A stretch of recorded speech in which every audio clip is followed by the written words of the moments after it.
بالله السميع العليم من الشيطان الرجيم.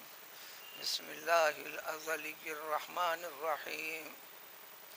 إن المتقين في مقام أمين في جنات وعيون يلبسون من سندس واستبرق متقابلين كذلك وزوجناهم بحور عين. سورہ دخان کی اختتامی آیات ہیں. اللہ کی توحید باری تعالیٰ سے اس کلام پاک کے حقائق اور حقیقت اور حکمت والی باتوں کی تفصیل کے بعد اس جیسے کلام کا انکار کرنے والے، اس کے ذریعے سے انسان کو اللہ تعالیٰ کی طرف سے جو پیام دیا گیا ہے اس کی مخالفت کرنے والوں کی مذمت بیان کرنے کے بعد پھر اس قسم کے عمل کرنے والے اس سے پہلے کی قومیں بھی گزری ہیں، جو کئی انبیاء کرام علیہ الصلاۃ والسلام ان کے قومیں ہیں.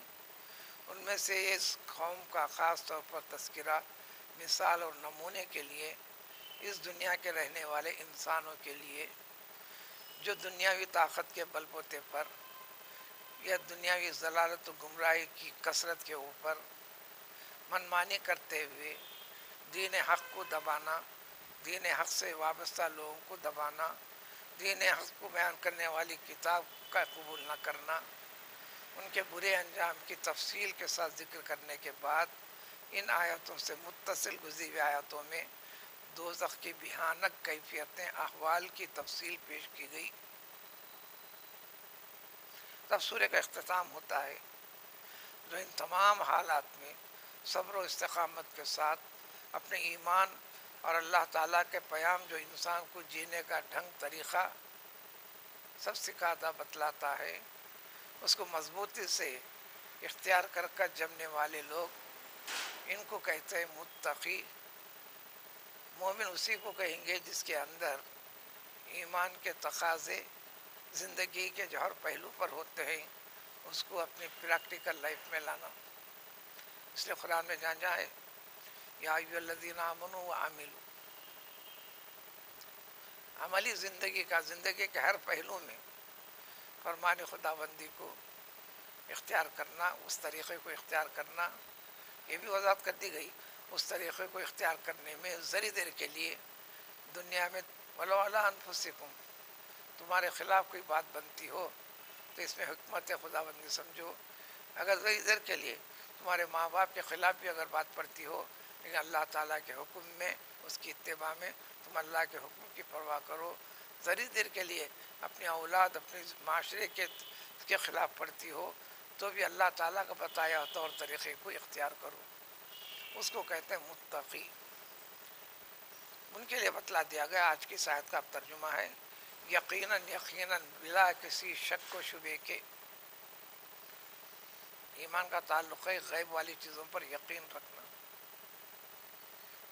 جو انجام کا ذکر ہے سب غیب والی چیزیں، موت کے بعد والی چیزیں، لیکن اس کا سلسلہ جڑا ہے اس دنیا کی حیات سے، دنیا کی حیات سے جڑی ہوئی زندگی سے، حیات والے کی فکر سے، اچھی یا بری فکر اور نظریے کی بنیاد کے اوپر تو وہ کام کرتا ہے. اچھی فکر پر اچھا کام، اچھا طرز اختیار کرتا ہے، بری چیز پر برا اختیار کرتا ہے.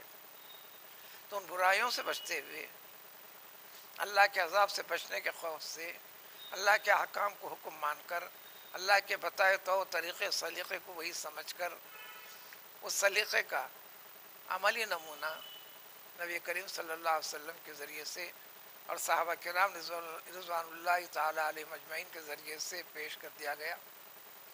یہ کرتا ہے تو یہ متقی ہیں. ایسے متقی لوگ یقیناً یقیناً بلا کسی شک و شبے کے اللہ تعالیٰ جو ہمیشہ والی زندگی ہے، موت کے بعد پھر اٹھائے جانے کی زندگی، ان کو اللہ تعالیٰ مقام امین میں رکھے گا، امن والے مقام میں رکھے گا، یہاں کسی قسم کا خوف وغیرہ کچھ نہیں رہے گا. جنت میں خوف نام کی چیز نہیں، جنت سے نکلنے والی چیز کا نام نہیں. جنت میں نیند وغیرہ کا نام نہیں، جنت میں داخل ہونے کے بعد موت آنے کا نام نہیں، جنت میں ہر قسم کی طلب کے پر ملنے والی چیز ہے، کسی قسم کی فکر ذوق ہیبت والی چیز کا نام نہیں۔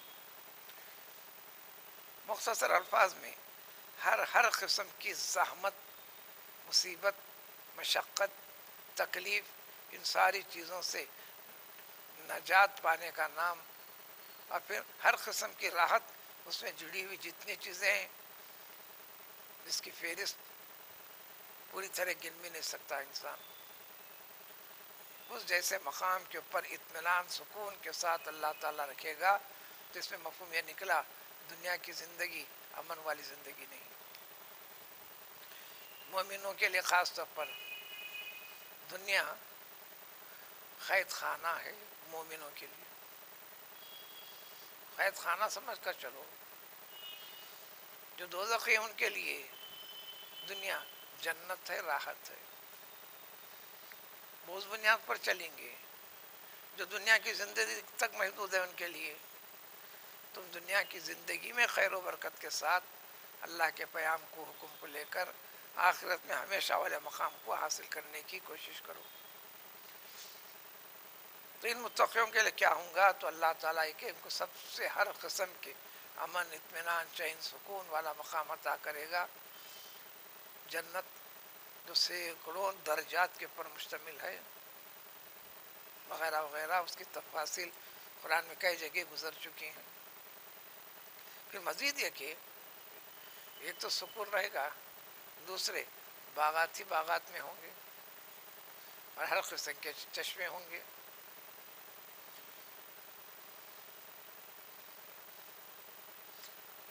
اب چند صفحے کے بعد سورہ محمد آئے گا۔ یون جو ہوں گے وہ کون سے ہوں گے،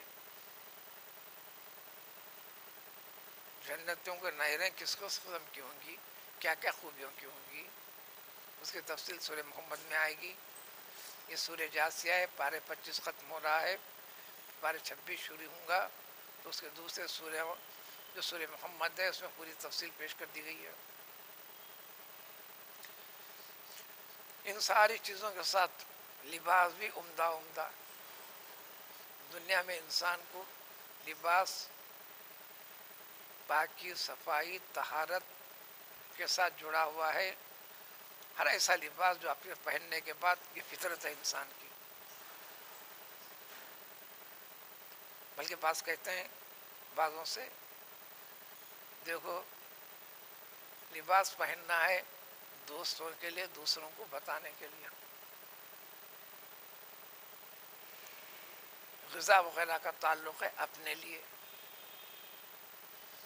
کسی کو یہ کہتے ہوئے یہ بھی سنا، دیکھو گھر میں دال روٹی، چٹنی روٹی، جو بھی کھاؤ کھا لو، باہر نکلو یہ دنیا کا طریقہ ہے، ایمان والوں کا نہیں۔ تو ایک دانے کو ہلدی سے مسل دو، اس کو کہیں داڑھی میں یا مونچھی کے پر اٹکا کر لے کر نکلو، آپ کے دوست کہیں گے واہ واہ آپ تو بریانی کھا کر آئے، جبکہ دور کا تعلق ہے۔ یہ دنیا دار کا طریقہ۔ لباس اللہ تعالیٰ نے پیدا کیا، لباس کی اہمیت ہے، یا بنی آدم قد انزلنا علیکم لباسا، حیثیت کے لحاظ سے لباس پہننا ہے، لیکن فخر اور غرور کے لحاظ سے نہیں پہننا ہے۔ اس لیے نماز میں وہ لباس حدیث شریف میں آیا، لباس خیالہ سے نماز مکروہ ہوتی ہے، یعنی ناتمام ہوتی ہے۔ خیالہ غرور کس کو کہتے ہیں؟ خیال سے خیالہ، اس لیے گھوڑے کو بھی خیل کہتے ہیں۔ اس میں بیٹھنے والا جب اچکنا نہ چاہے، اس کی چال خود آپ کو اچھال اچھال کے بتاتے چلے جائے گی۔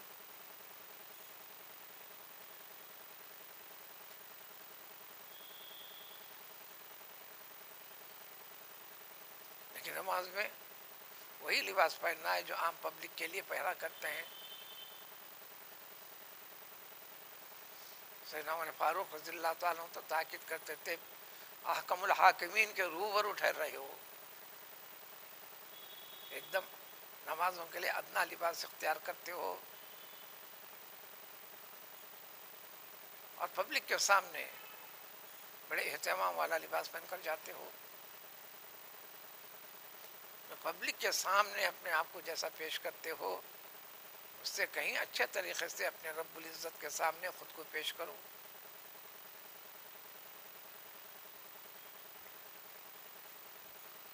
نماز آ گئی، ہم بنین پہ آ گئے، لنگی پہ آ گئے، سادے سیدھے میلے کچیلے کپڑے پہ نکل گئے. نماز ہوتی نہیں ہوتی. فتوے الگ چیز ہے، تقوی الگ چیز ہے. فتوے سطر ڈھک گیا پھر نماز ہو گئی، پینٹ پہنے ہو گئی، فلاں پہنے ہو گئی، نہ کا سوالش نہیں، نماز ہو گئی. نماز کا درجہ جو قائم ہوتا ہے جس کو تقوی کہتے ہیں، جس کی غرض و غایت مقصد اور اہمیت ہے، بندہ جو اپنے رب کی بارگاہ کے اندر پیش ہو رہا ہے وہ نیت ارادے کے اوپر ہے. بلکہ ایسی باتیں سننا آدمی کو پسند بھی نہیں لگے گا، اٹھ کر نکل بھی جائے گا. تو اللہ تعالیٰ ان کو ایک اچھے سے اچھے عمدہ لباس جنت کے اندر مہیا کریں گے جو دنیا میں مردوں کو منع کیا ہے. وہاں کے اچھے لباس کی فکر کرو، وہ یہ کہ ریشم کے لباس، ریشم میں کوالٹی ہوں گی. ایک اچھا دبیز موٹا کھے ریشم کے دھاگوں سے بنا ہوا وہ استبرق ہے، وہ پہننے کے بعد چمک دھمک اس کے اندر نظر دیا آتی ہے، شان و شوکت دکھائی دیتی ہے. بہت خوب لگتے ہو، پتہ چلے گا. اور پھر سن دو، اور ریشم کے اس میں بالکل پتلے قسم کا جو اس کی زیبائش کو رونق کو بڑھانے والی لباس کے اوپر لباس بھی، یہ لباس سے آراستہ کیا جائے گا. اس دنیا میں یہ لباس مردوں کے لیے اسلام نے حرام قرار دے دیا، عورتوں کے لیے مباح جائز قرار دیا، فرض اور واجب نہیں. سونا چاندی بھی پہننے کے لیے آدمیوں کو منع کے حرام قرار دے دیا، عورتوں کے لیے مباح، پہنے تو کوئی ثواب نہیں، نہیں پڑے تو کوئی عذاب نہیں، یعنی جائز. فطرتاً کیا سمجھ بیٹھے عورتیں یہ تو واجب ہے، لازم ہے. سمجھ کا فرق.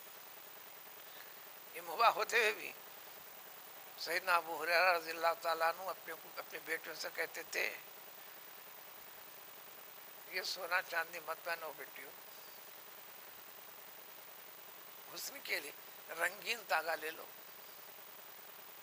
سونے رنگ کا تاگا لے لو، کچھ گھیٹیاں مان لو، گلے میں ڈال لو. ناجائز نہیں بتاتے تھے.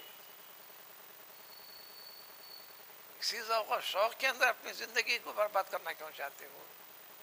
منع نہیں ہے، منع نہیں ہے. سونا رکھنا، استعمال کرنا، اپنی دولت کو محفوظ رکھنا سارے انسانوں پہ ہے. دولت رقم جس کو کہتے ہیں وہ سونا اور چاندی ہے. وہی سونے اور چاندی کو ڈپازٹ رکھ کر آپ کو ایک سرٹیفکیٹ دیتے ہیں جو کرنسی کی شکل ہے، اس میں لکھا ہوا رہتا ہے I promise you so and so so and so بول کر. اسی کی بنیاد پر وہ کرنسی چھپتی ہے. جتنے روپے ہوتے ہیں سونے کے مالک ہیں آپ، لیکن یہ اور بات ہے وہ سونا ڈائریکٹ شکل آپ کے حوالے نہیں کرتے. جب یہ ہے تو مسئلہ صاف ہو گیا. سونے چاندی پہ جیسے زکوٰۃ ہے، نوٹ کے اوپر زکوٰۃ ہے، وہ نوٹ کاغذ کا ٹکڑا نہیں ہے. اگر ہے تو سارے دوسرے کاغذوں کی بھی قیمت وہی ہونا تھا. آپ رنگ لیجئے کاغذ کو نوٹ کے کاغذ کی طرح سے، کیا اس کا ویلو رہے گا؟ تو اللہ تعالیٰ ان کو عمدہ لباس بھی دیں گے. پھر اس کے بعد متکئین، سارے دوزخی ہمیشہ آمنے سامنے روبرو رہیں گے، کسی کی پیٹھ نظر نہیں آئیں گی. اب اس کے بارے میں وجوہات بہت سارے ہیں. وقتاً فوقتاً رب العزت کی طرف سے اعزاز میزبانی بھی ہوتے رہیں گی. جب سب بیٹھیں گے تو ان کے چہرے ان کی طرف، ان کے چہرے ان کی طرف، کوئی کسی کی پیٹ دیکھ نہیں پائے گا. اسی طریقے سے اپنے محلوں میں رہیں گے تو ان کے جوڑوں کے ساتھ رہیں گے، فلاں فلاں، بڑی طویل تفصیلات ہیں. کذالک، بالکل ایسا ہی ہو کر رہے گا، ایسا ہی کریں گے اللہ تعالیٰ.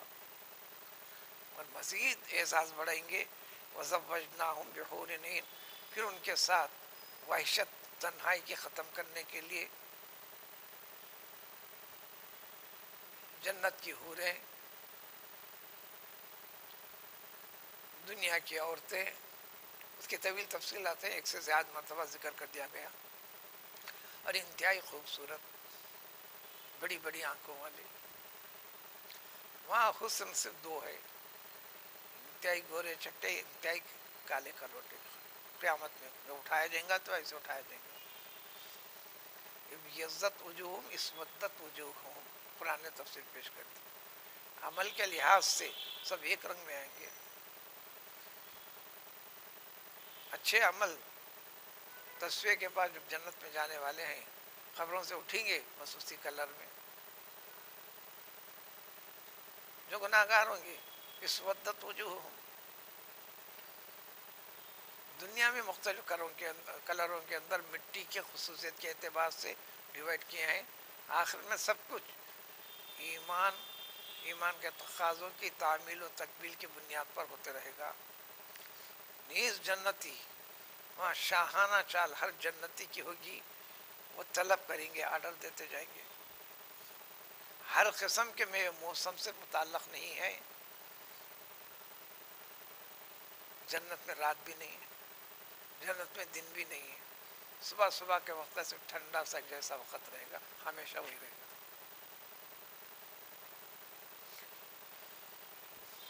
سب سے بڑا انعام ایک یہ بھی ہوگا، اس جنتوں کو، جنت کے لیے کبھی بھی موت آنے والی نہیں، بڑھاپا بھی آنے والا نہیں، بیماری بھی آنے والی نہیں ہے. ہمیشہ ہمیشہ کی زندگی ہوگی. لیکن ایک موت سے گزرنا پڑے گا، الا الموتۃ الاولی، آخرت میں منتقل ہونے کے لیے دنیا کی موت سے گزرنا پڑے گا. اس لیے حدیث شریف میں آیا الموت تحفۃ المؤمن. دنیا کے اندر جو نیک مومن ہوتا ہے وہ موت کا تو استقبال کرے گا، اس لیے کہ اپنے رب سے ملنے کے لیے، اپنے کیے ہوئے جد و جہد کا انعام پانے کے لیے موت کا سامنا کرنا پڑتا ہے. تو جو موت ہوگی یہ پہلی ایک ہی موت ہوگی، اس وقت پھر کبھی موت نہیں آئے گی. اور دوسروں کے لیے بار بار مرنا اٹھنا، بار بار مرنا اٹھنا عذاب کی شکل میں. ووقاہم عذاب الجحیم. پھر مزید اللہ تعالیٰ کا فضل یہ ہوگا کہ ان کو دوزخ اس کے ہولناکیوں سے پوری طرح محفوظ رکھ دے گا، ان کو محفوظ رہیں گے یہ. اب آخر میں یہ بنیادی چیز ہے عقیدے سے، فضل من رب، یہ سب کچھ تمہارے رب کے فضل و مہربانی سے ہوگا جنتوں کے لیے. یہ ظاہر نہیں کرنا کہ میں اپنے عمل کی وجہ سے میں جنتی ہوں کا دعویٰ نہیں، یہ اسباب ہے. لیکن انسان کے جتنے بھی عمل ہیں وہ اللہ کی دی ہوئی نعمتوں کا موازنہ کر ہی نہیں سکتے. ایک آدھ نعمت کبھی اللہ کی دی ہوئی نعمتوں کے مقابلے آ بھی نہیں سکتے. لیکن اس فکر کو دیکھ کر اللہ تعالیٰ اپنا فضل فرمائے گا، پھر فضل سے ان کو قبولیت کا درجہ دے گا، پھر مغفرت عطا کرے گا، پھر اس کی رحمت عام ہوگی، اس کے فضل سے جنت میں جائے گا. حضور صلی اللہ علیہ وسلم نے فرمایا، صحابہ نے پوچھا جب حضور صلی اللہ علیہ وسلم نے فرمایا کوئی بھی شخص اپنے عمل کی بنیاد پر جنت میں نہیں جائے گا، صرف اللہ کے فضل سے جائے گا، تو فرمایا کہ یا رسول اللہ صلی اللہ علیہ وسلم کہ آپ بھی؟ تو آپ نے فرمایا ہاں بالکل میں بھی. اللہ تعالیٰ فضل کیسا فرماتے ہیں کہ جیسے طریقے کی جد و جہد اپنی استطاعت کے مطابق پوری طرح کوشش کرتے رہو، اس کو قبول فرمائیں گے، عطا کریں گے. ذالک هو الفوز العظیم، اس دنیا میں جینے والے بندوں، خاص کر ایمان والوں، سب سے بڑی کامیابی یہ ہے کہ سوچو تو اس کے لیے، کرو تو اس کے لیے، کرنا کیا ہے؟ جو کھا رہے ہیں اس کے لیے طریقہ صحیح ہونا، کما رہے ہیں اس کے لیے طریقہ اس کے لیے ہونا، پی رہے ہیں اس کے لیے اس کے حکم سے، اس کے بتائے طریقے سے، حتیٰ کہ بولو براز ٹوائلٹ کو جا کے آنا، فارغ ہونا، اس کے اندر بھی طریقے بتا دیے، اٹھنے بیٹھنے کے، سونے کے، لیٹنے کے، سب طریقے بتا دیے۔ اختتام ہوتا ہے اس طرح ہم نے اس قرآن کو عربی زبان کے اندر آپ کے سامنے پیش کیا تاکہ پہلے لوگوں کو سب سے پہلے سب کو سمجھا دو، بتا دو کہ سب سننے والے اس سے نصیحت حاصل کرے۔ اب اس کے باوجود اگر کوئی نہیں کرتا ہے تو آپ اپنے اللہ کے وعدہ کیے گئے نعمتوں کا انتظار بھی کیجئے، اے مومنو تم بھی کیجئے، جو انکار کرتے ہیں وہ بھی کرتے رہیے۔ جب ان معنی اور خوبیوں کے ساتھ ہے تو اس کی فضیلت میں آیا ہے، جیسے سورہ کہف کو جمعہ میں پڑھنے کی فضیلت ہے، سورہ دخان بھی اسی فہرست میں شامل ہے۔ جمعے کی شب یعنی جمعرات ختم ہونے کے بعد اس شب کے اندر ہر ہفتہ خاص طور پر اس پورے تلاوت کی فضیلت بیان کر دی گئی ہے، فلاں فلاں فلاں بڑی طویل تفصیلات ہیں۔ فضیلت کا تعلق کیا ہے؟ جو اس مفہوم سے واقف ہیں سب میں ہے، وہ سب مفہوم آپ کے دماغ میں گونجے گا، اس کی اہمیت کو دیکھ کر آپ پڑھیں گے تو اللہ تعالیٰ فضیل سے نوازتا ہے۔ باقی دعوانا